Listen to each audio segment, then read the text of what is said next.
Le soleil s'est couché à New York, au siège des Nations Unies.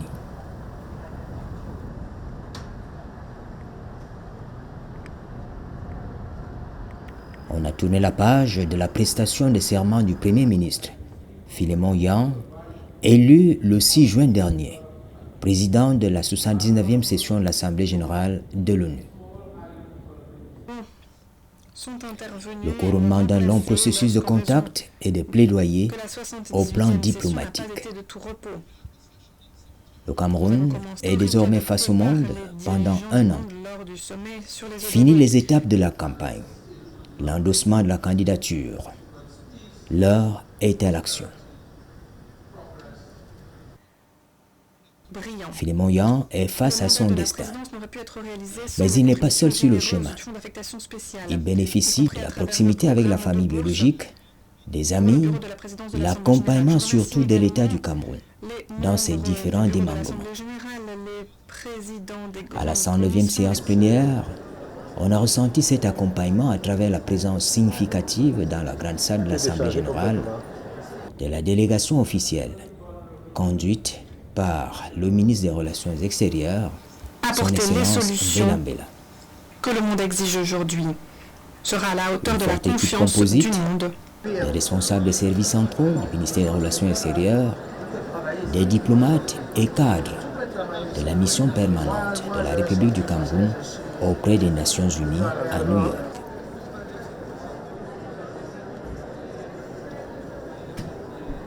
Beaucoup de détente et de satisfaction sur les visages lorsque vient le moment de passage de témoin entre le président sortant, Denis Francis, et Philémon Yang, appelé à prononcer le serment conformément à la résolution 70/305 du 13 septembre 2016. I, Philémon Yang,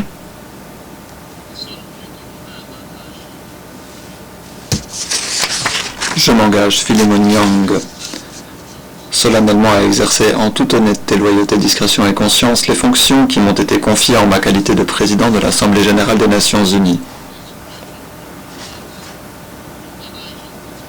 À m'acquitter de ces fonctions et à régler ma conduite en ayant exclusivement en vue les intérêts de l'Organisation des Nations unies, et ce, dans le respect de la Charte des Nations unies et du code de conduite du président de l'Assemblée générale. Sans solliciter ni accepter d'instructions d'aucun gouvernement ou autre autorité extérieure à l'organisation en ce qui concerne l'accomplissement de mes devoirs.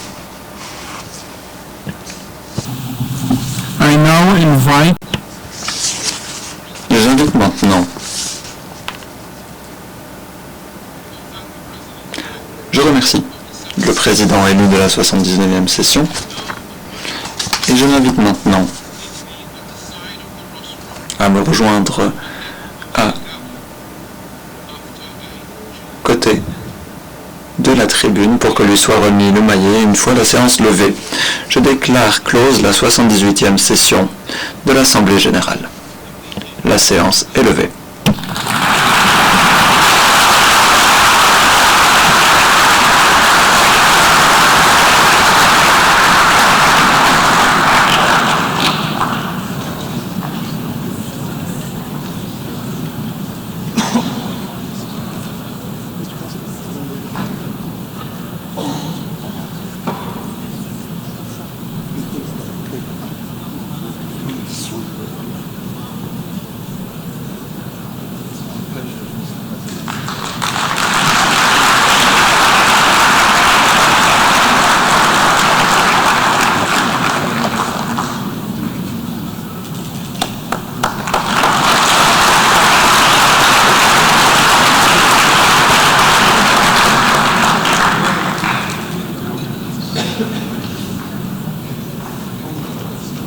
L'accueil de Philémon Yang est couvert de chaleur humaine. Même si au fond, la tâche est immense, les chantiers nombreux.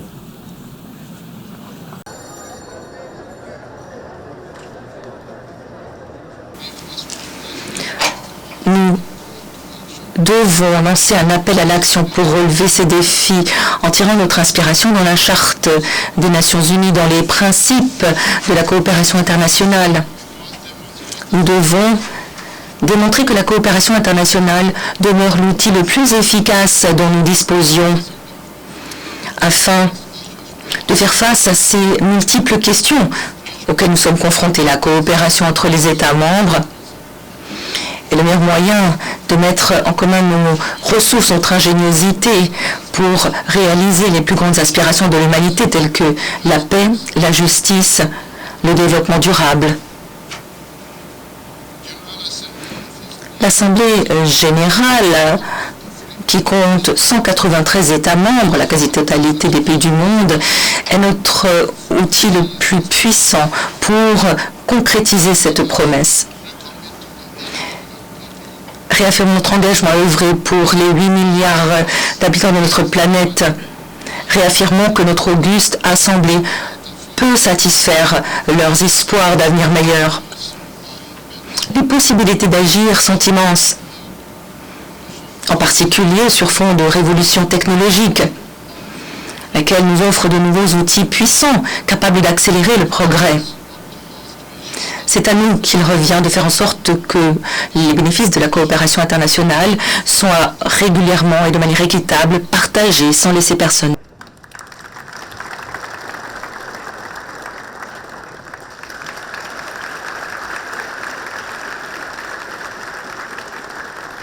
La 79e session de l'Assemblée générale de l'ONU est ouverte. Le ton est donné par les motions d'ordre des représentants de la Palestine et d'Israël. Deux pays en conflit ouvert dont les secousses parviennent à l'ONU. Monsieur le Président de la 79e session de l'Assemblée générale, Excellence Philémon Yang du Cameroun, félicitations. Vous apportez avec vous, pour vous acquitter de la tâche vitale qui vous a été confiée, une riche expérience, notamment en tant que Premier ministre du Cameroun des années durant. J'avais eu le privilège de vous rencontrer à ce titre dans votre pays, mais aussi en tant que diplomate et fonctionnaire, en tant qu'Africain fier. Je me félicite de votre vision stratégique qui met l'accent sur les priorités clés telles que les financements, la science, la technologie, autant d'éléments essentiels au progrès mondial. Monsieur le Président, je vous assure de mon plein appui, alors que vous vous efforcerez de fédérer nos membres, combien divers, pour trouver des solutions, des objectifs communs. Je remercie une fois encore le président sortant, son Excellence Denis Francis, pour sa gestion de cette Assemblée tout au long de l'année écoulée. Excellence, alors que débute la 79e session de l'Assemblée générale des Nations unies, nous sommes confrontés à un monde en difficulté. La bonne nouvelle est qu'il y a quelque chose que nous pouvons faire pour y remédier. Dès le premier jour, les Nations unies ont été le lieu des solutions multilatérales, ancrées sur la collaboration, le dialogue, la diplomatie et la Charte des Nations unies. Les Nations unies ont été le lieu où le respect d'autrui, la dignité des droits humains qui reviennent à chaque membre de la famille humaine prennent vie. Alors que nous ouvrons cette 79e session, c'est aujourd'hui à vous qu'incombent ces tâches. Et c'est ici que les solutions se trouvent. Or, nous avons besoin de solutions dans tous les domaines. Des solutions pour ressusciter les objectifs de développement durable, mettre un terme à la pauvreté, aux inégalités, des solutions pour doper le progrès économique, la création d'emplois pour tout un chacun, en particulier pour les femmes et les jeunes. Des solutions pour combler la fracture politique, mettre un terme au conflit, source tant de morts et de souffrances. Des solutions pour mettre un terme à la catastrophe climatique qui tue la seule maison dont nous disposions. Des solutions pour trouver les financements dont ont besoin les pays en développement pour investir dans l'avenir de leur population. Des solutions donnant à tous les pays voix au chapitre au sein des institutions mondiales en charge de la finance, de la paix, de la sécurité, des solutions pour faire en sorte que les technologies de pointe telles que l'intelligence artificielle soient un atout et non un obstacle pour le progrès humain et l'égalité. Pas à pas, solution après solution, nous pouvons rebâtir la confiance et la foi dans autrui, dans ce que nous pouvons accomplir grâce à la collaboration et à la solidarité. Monsieur le Président, Excellence, les valeurs qui nous réunissent depuis 1945 sont plus essentielles que jamais.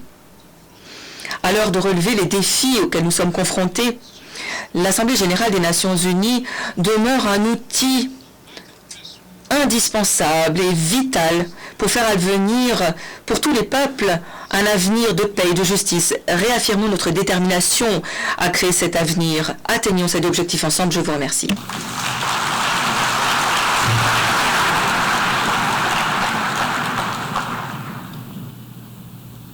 De grands événements sont annoncés dans les prochains jours aux Nations Unies.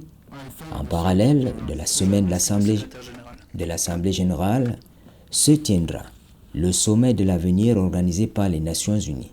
Se tiendra le sommet de l'avenir. En effet, les 22 et 23 septembre prochains, les dirigeants mondiaux vont se réunir pour élaborer les solutions face aux défis d'aujourd'hui et de demain. C'est une opportunité cruciale, une manifestation de haut niveau qui va rassembler les personnalités du monde entier sur la création d'un nouveau consensus international. Elles vont également décider ensemble comment améliorer le présent et préserver l'avenir. La question de l'avenir interpelle au Cameroun. Elle est évoquée dans la feuille de route de Philémon Yang. Ce sera une belle occasion de renforcer la coopération sur les questions essentielles, de combler les lacunes que présente la gouvernance mondiale, de réaffirmer les engagements existants, notamment vis-à-vis des objectifs de développement durable et de la Charte des Nations Unies.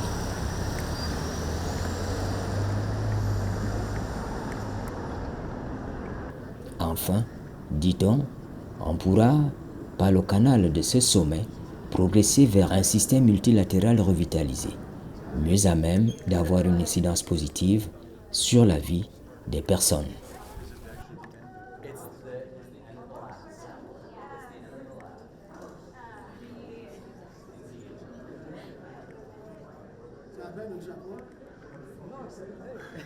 C'est vrai.